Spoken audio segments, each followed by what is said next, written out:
శ్రీమద్ భాగవతంలోని 521 పద్యం.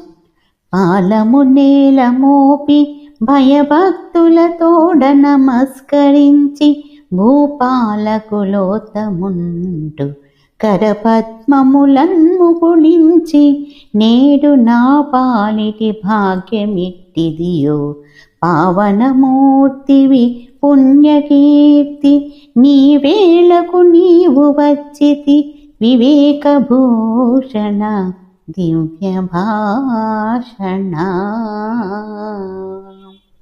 కురుకులావతంసమైన పరీక్షిత్తు భయభక్తులతో మళ్ళీ క్షోణితలాన నిన్నుదురు సోకేటట్లుగా ప్రణామం చేసి కరకమలాలు జోడించి ఇలా విన్నవించుకున్నాడు. మహానుభావ, కుశదేవ, నా అదృష్టమేమో గాని పావనమూర్తివి పుణ్యకీర్తివి విజ్ఞాన విభీషణుడవు దివ్యభూషణుడవు అయిన నీవు సమయానికి విజయం చేశావు.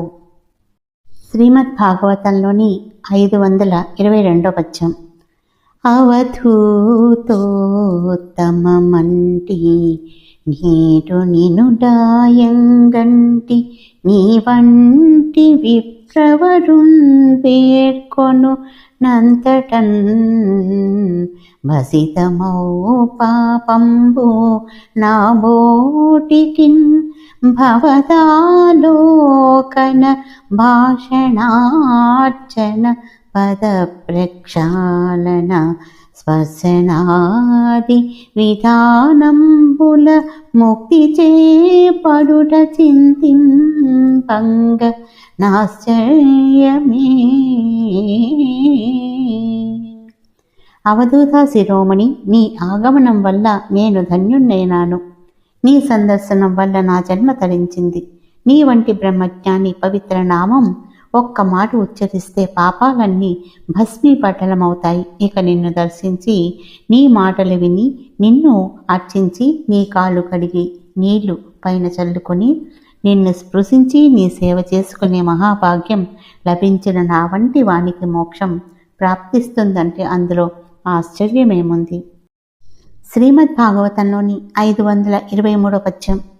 హరిచేతను ధనుజేంద్రులు ధరం దృంగెడు భంగి నీ పద స్పర్శముచే గురుపాతక సంగంబులు పొరిమాలుంగదయ్యా యోగభూషణ వింటే.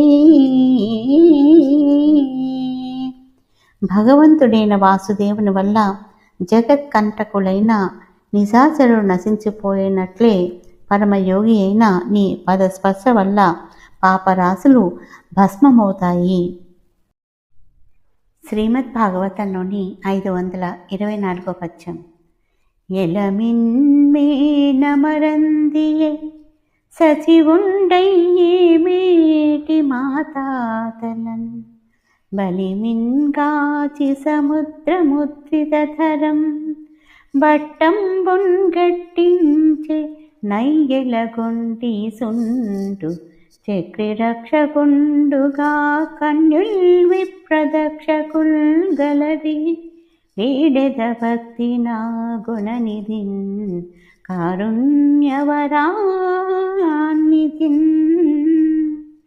ఏ మహానుభావుడు ప్రియమైన మరదియే మంత్రియే మా పితామహులైన పాండవులు చతుస్సముద్ర ముద్రితం పైన ధరణీ చక్రానికి చక్రవర్తులను చేశాడో ఆ మహాత్ముడు, ఆ లోకేశ్వరుడు, ఆ చక్రాయుధుడు అందరికీ రక్షకుడై ఉంటాడు. ఆపదలోనున్న వారికి ఆదరాభిమానాలతో ఆదుకునే రక్షకులు ఆయన కాకపోతే లోకంలో మరెవరు? ఆ భక్తుల పాలిటి పెన్నిధిని, ఆ కారుణ్య వరాన్నిధిని భక్తితో వేడుకొంటాను. శ్రీ గోపాల కృష్ణ భగవానికి జై.